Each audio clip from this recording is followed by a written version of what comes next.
something that's been ramping up before the election. But people who are leftists are talking about being armed more than ever. And I noticed that.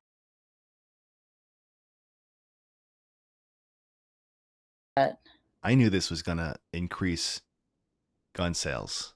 No matter which way you flip this, it was gonna increase gun sales. Um, that's kind of an alarming kind of an alarming statistic here. Um, uh, uh, yeah, something I've noticed. Do you believe in the right to bear arms? Yeah, Yeah, okay, me too. Yeah. I think. I mean, I wish we could just put it, put Pandora back in the box, but I mean, there's no way to do it. There's no way to do that. So, yeah, I think being armed is smart, but it's important to obviously take you know gun safety courses, get you go to the range and stuff. And I don't see that happening with people who are armed, like currently even. And I don't know if that if that's gonna catch on. People like to just assume having a gun is a right, and that It that totally is a right. It should be a right, and it should be used for, certain purposes like hunting. Like, I like going hunting. I've gone hunting in Wisconsin, and it was very nice. I enjoyed it. yeah, Uh, so it's like I feel I like a don't. gun has a purpose, and if you use it for sport, it makes sense. If you use it for defending your home, it also makes sense. But if you're using it, like, to show off how many guns you have and the fact that you have an AK whatever military grade gun in your home, that's just way too much. That's You do realize, like, the right to bear arms against tyranny, it doesn't matter what kind of gun you have. The government has tanks and and No, I think that's airplanes. stupid. It's stupid. It is stupid to use that to say that it's for to protect myself from the government. That's not a reason to own a gun. I think it's weird that that's been like mainstreamed. It's Yeah. like that's a political, like the president would come out and say like you need a gun to protect yourself from the government. Like that's weird. That's a very it sounds like it's like baiting you. Did you notice Kamala Harris kept going on interviews and saying, I own a weapon, I own a gun." Yeah, I think that's kind of subtly saying, if what a lot of leftists have been saying, like it's dangerous out there, arm yourself, even if you don't believe in guns, you need to survive. Right. Yeah. No, I don't like the fact that they try to restrict guns, uh, to people based off, like, horrible discriminatory policies. Like, mental health is, something that the government has used to discriminate against people of color and working classes, and if, like, in some states, if you have a mark on your, like, mental health, Hmm. they won't let you purchase a gun. I think that's for good reason. No, I mean, I bad, think bad enough. I think you need to go to court, so it's not automatic just because you have, like, a check on your mental health. It's so easy for the government to give you a check on your mental health. Like, Ryan, like, it's so easy. So, like, I have autism, right? Check. Hmm. It's like, what does autism have to do with anything? Well, autism, you have risk factors for possibly having this, and that might affect your ability to have a weapon. And it's like, no, it doesn't. But that's the conversation, it's the argument now. So in some states, you have to go to court and prove that your illness or your disability is not an issue for you to bear arms. That I agree with to a certain extent. They're trying to scare us. I blame the Democratic Party and a lot of liberals in, like, stating like, "Oh, well, this school shooting happened and it must be mental illness, and it has to be mental illness," and it's like, you do realize that there's already been studies that show that, statistically speaking, that people with these mental illnesses aren't violent.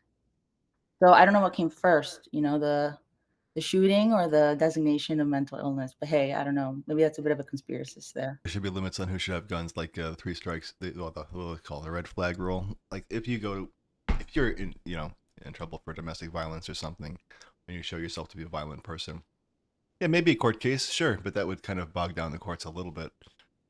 But okay, that's not a big deal. If it, that's what I hear a lot of people like saying, "Oh, this rule is going to tie up the courts." It's like, okay, hire more lawyers, hire more judges. I don't understand. Right, yeah, people Yeah. people need to work. um. But yeah, no, I don't see gun safety as a big priority. When I hear that's the big thing about guns. It's like I know I got family members who are armed, and they live in a rural area, and they haven't been to a fucking gun safety course, you know. Right. And I know it, and where you're from, Florida, I know people in Florida that say they just they just buy one. They don't have to go to a gun safety course. They don't have to learn how to store it. Don't have to learn how to carry it. Don't have to learn the laws I associated with I it. I believe that in the state of Florida, you have to have a license and you have to take a course. Yeah, but it's, like, super cheap. That's the thing, they don't like that. Like, it's very inexpensive here to go through that course and Yeah, get a certificate that you can own a weapon. It's, like, $30.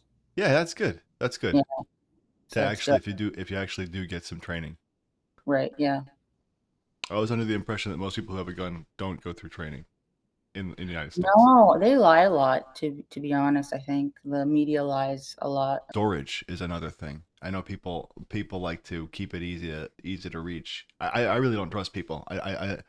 You have your kid at some party or whatever, and the house you're at, they have a gun that's not stored properly. I mean, anything can happen, and that happens a lot.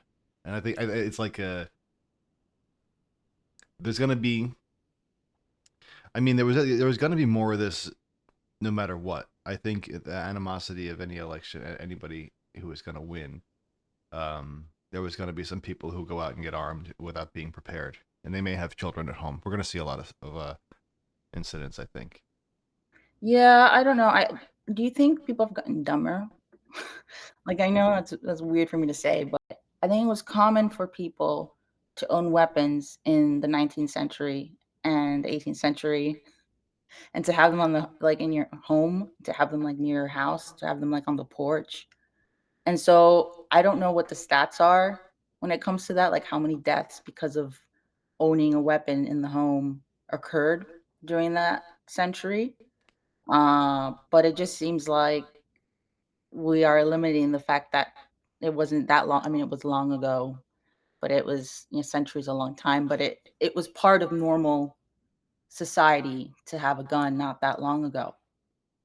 I think even in the I 1940s. I think about like the structure of society back then, where the only people who really mattered were landowning white men. It's like okay, um, if anybody else kills himself with a gun or gets in trouble with a gun or gets hurt, it's like okay, big deal. Just get a new one. Get a new non-white male. Who cares? Right, But but white males can protect yeah, themselves as long as but that's. even in the 1940s and 50s, I think owning a weapon was quite common. I think there's gonna be more mistrust between men and women, and that's one thing. I think dating is gonna. What do you think is gonna happen with dating? Like, because of this new administration. Yeah, I've heard women say that they should try the 4 Bs like in South Korea. The 4B movement: no sex with men, I mean, bisexual. 4 Bs. Because I was wondering why it's called the 4 Bs, and it's in Korean. These things begin with B. So here, the first one: no sex with men in Korean called bisexual. No giving birth, but chulsan. No dating men, bayonye, and no marriage with men, bihon. No sex, no giving birth, no dating, no marriage with men. Let me see the reasons for this. I think it's because it's become, in some people's minds, a very uh, misogynist society. Uh, at least, not the greater South Korea. I mean, among men. Like in the U.S., it's guys. Um, misogynists have become radicalized for some reason or another. I mean, I don't participate in this dating of men situation rarely, so Do you would you agree with this movement in America? Because that's what I've heard proposed. And So wait, how do Koreans get married if not no marriage with men? I mean, is the 4B movement just like living this single life this happened and 5 years ago. marriage rate must be very low or will end up being very low. I think that it's time for women to acknowledge the fact that men, not all men, but men as a collective identity, are violent and they're really harping on women's rights, for example, abortion and the right Mm. to bodily autonomy. And so I think embracing singlehood is good. So if that's what the movement is about, I think there has to be a re-education of the men in our world, and that happens with time. So yeah. I was um, reading something about that, and they said if this does happen, that women do forego dating men. Um, and this person was saying, "I wish I was joking, but I think the current administration would somehow make assault illegal. Assault legal. You know what I mean?" Right. And it's like kind of an extension of this whole. I don't know why I associate Jordan Peterson with this, but it's the forced monogamy thing, where like a lot of guys think it's the and I'm not I don't subscribe to any of this. I just pay attention to what they're saying. But the uh 80-20 rule, like 20% of guys are getting 80% of the women, which I don't think that's even true. It's even remotely true. It's Chad logic. It's like these incels are saying, oh, there are some guys out there that are getting all the girls. And that's why we don't like polyamory, and we want to force monogamy, because then um, the girls that we like won't be able to go for Chad because he can only have one. That's the rule. Chad, you can only have one. That's so they're trying to force monogamy, but that's not just it's one half of it, because forcing monogamy is also forcing people not to be single. So they're trying to pair people up even when it's mismatched, and force them to be together. That was all right. It wasn't that long ago where people held a value system where women were a bit more submissive to men in the marriage unit or even the dating unit as a unit. Um, I was watching this movie called Snapshots. It came out in 2018. I cried. It was so sad. It was about a couple who's a bit more conservative. They meet another couple that are a bit more liberal in the 1960s, and it's how both become friends. Like the marriages become friends, and they're really young. They're like in their late 20s, and the two women fall in love with each other, and how they have their relationships. Like, yeah, they have a relationship aside from the marriage, and the way that they showed the structure of that era of the 1960s and how you have this marriage and, like, being engaged is no. Like, women like, there were some women who didn't even know what that was. It was like, "No, you're sick," right? And it was just very interesting how they did that, particularly because the men weren't demonized. They were just, you're married, you're in love with your guy, but he's your guy. So there's just like, they did it really well. Like, it's like What if year they did yeah? what year was it based in? 1960s. That's interesting. Yeah, so it's kind of like The Notebook in the sense where it's present time. There's an older woman. She has a daughter who has a daughter, so she has a granddaughter. The granddaughter finds a camera with pictures, that haven't been developed. She develops the pictures. Grandma sees the pictures, and it's of her old partnership or relationship with this woman that occurred when she was married. Yeah, That's cool. it was really good, but what I bring it up because, they were very successful in showing how, like, certain marriages, it was kind of like not brother sisterly, Right. but very, like you love your partner, the person you're married with, you have all these social norms that you have to follow as a woman, but there's a difference between loving someone and then falling in love with someone, and then the differences of sex. So it was just very interesting. Yeah. Yeah, that reminds me of some other cultures where it's like love isn't the thing you get married for. You get married for economic reasons and to start a family and things like that. But romantic love is seen as like what you're a teenager or something. Like what do you have some type of idealistic idea of what people connections should be? There are some cultures that feel that way. Well, America was like that until the 19 this wasn't the case in the movie. They actually did care for their partners, but in America, in Latin America, it was actually very common for women to be married, not have anything in common with their spouse, and just stay with them because they provided the financial comfort that they needed. Yeah. And they were raised to believe that and raised to think that way. And, yeah, it wasn't until the feminist movement, really, that women started leaving their homes and their husbands. Hmm. Now, is that around this time, 1975, the Stepford Wives? Because this is a very different take on it. Like, you're saying the patriarchy was kind of benign. Like, it was not benign. It was what's the word? Banal. Like the banality of evil, where it's like evil is boring. Evil isn't the big scary villain. It's like the system that you and your husband operate within is the evil, and it's not like it's in your face um its wrongness. It's actually like kind of insidious.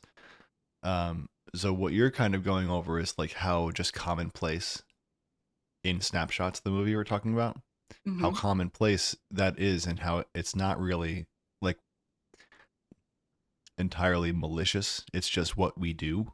It's just dating now is difficult. I don't like I stated earlier, I don't really date men, so single life, like, in the straight world, my world, my perspective, like, the world I live in isn't really straight when it comes to dating, Right. and so I don't know what straight women are doing. I just deleted my Tinder actually because right after the election because I kind of don't trust uh a lot of men now just because of this is just what happened here, and Well, you I don't know if I would trust um a woman is dating men right now. I have not that I don't trust, not that I wouldn't trust someone you're who a is. guy who also is attracted to other men. Do you feel the same situation sometimes? Like, do you Like what? feel like as a man well, I'm curious, like, actually curious, with men being the way they are, if I've you always thought no. I've always had a deep distrust of men. But okay, even right, even as being a bi person, it's like mhm. I'm more comfortable connecting with women, and I feel like a lot of men, just from my experiences, have a lot of deep insecurities they're unwilling to to define and to process. So and it manifests itself in a lot of weird ways. And a lot of them are whenever I see some shit happening, I'm like, I have a theory. I'm not in any of these guys' minds, but societally, there is some there are some forces driving not every man, but some to just despicable to just being terrible people. Right. So I I've don't always trust I I've always had guy friends yeah. to a certain extent. I mean, there's always, like, a limit there, like, what we mean by friends, but Mm. I've never villainized a man as some women do. I had a crush on a girl who was really nerdy and she was just a goofball, and she was like, she didn't shave and stuff, and like all of my guy friends were making fun of me for liking her. So I knew right away. I'm like, all right, these guys don't have the answers. Like they are depriving themselves of the of things that by not accept by not letting people accept who they like. They're going to run into a lot of weird, deep insecurities. And I was facing mine, and I embraced some things, and I'm like, all right, you know what? I'm going to enjoy what I enjoy, and not put clout into what they are pressuring other guys to enjoy. I feel like there's a lot Right. of pressure societally with Yeah, the among men. media. Yeah. Oh, Yeah, not the just media. media. Like like like you can have a friend group. I was talking about this the other day. Um, you can like a certain type of person and have other guy friends who are into kind of the same things, and um you're tolerant and understanding of one another. And then we have one guy friend who comes in and has some type of weird insecurity and constantly drops like weird hints that what we like is weird. And all of a sudden the dynamic shifts and people are kind of downplaying what they like and kind of like making excuses and like kind of and then it's this posturing where we all think we have this these standards that we have to live by this new guy's standards.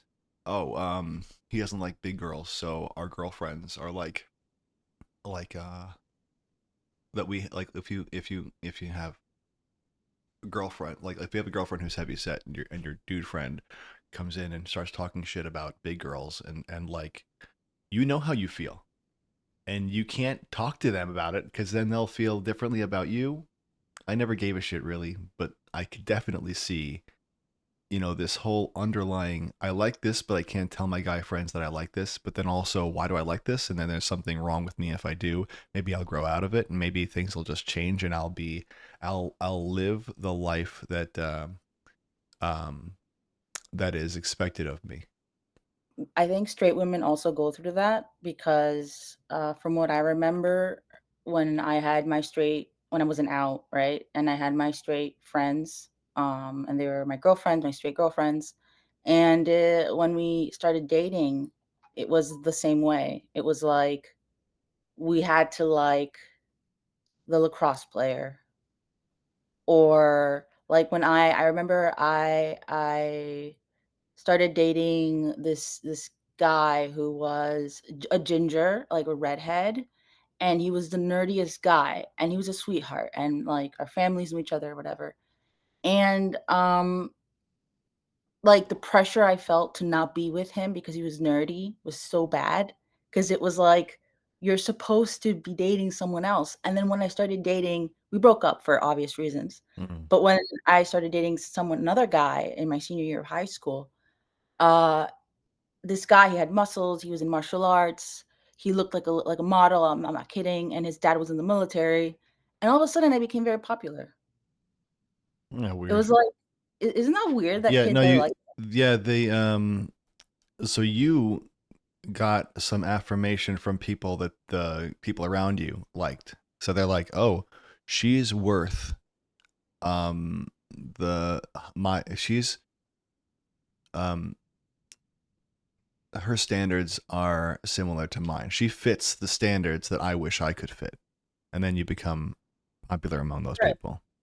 right, and I was out at that time. I was identifying as bisexual at that time. Hmm. So, before I was dating the guy senior year, I like, they did not like me. They did not, because I didn't have a boyfriend. Mm-hmm. So I wasn't in the group, and then they knew they would hear rumors that I was with a woman or a girl. Yeah. And Yeah. it also might be, I think there is some type of 'cause we weren't just talking about homophobia, but we can talk about homophobia because like Yeah, we if can talk you about yeah, because before you show that you like what they like, they think you like them. They feel like they're the target or something or some implicit sort of, or they can't relate to you. And then they go, oh, you like this? Oh, me too. Oh, that's interesting. It's like liking sushi. It's like I know you like sushi, which I never had, but now that I know you like pizza, we can talk. Yeah, and it follows you even in college, like, your undergrad Ugh. years, especially after you turn 18, is the same thing. And I don't know if these people, when they go to work after they graduate, they start working, their work culture is the same because once again, I left that, like, straight mindset or perspective You're very frozen. young, Sorry. and it's just interesting. Yeah, once I came out, like, I lost all my straight friends, all of them. Yeah, no, homophobia is annoying. Yeah. I just think that people have a very prescriptive uh, idea about relationships because they want to be living by certain standards. And so they look around and they see people who aren't living by those standards and they think it's a failure. Well, it would be a failure for them, like being single. They wish they weren't single, so they look around and see single people and call them crazy cat ladies. Or they like women, so they see gay guys as not living the life they want. And that's obvious, but who cares? That's like really like you see somebody with a chubby girlfriend, and if you don't like that, then you think they're a lesser than or something. And I think that's partly why I'm not gonna say it's just guys. I don't know what with guys it manifests itself into some weird um like supervillain shit where you try to control society. But Well, we idealize relationships way too much in our society. They're important to our happiness and our health. Like that's been proven by psychologists and sociologists that like positive relationships are beneficial, and we want to be positive and happy, right, mhm, as human beings normally. It makes sense why we place so much pressure on the relationships we have. It's dwindled though through generations, but that pressure to be either like with a friend group or with a romantic relationship still exists, and straight romantic relationships are held to a higher standard than other relationships. mhm.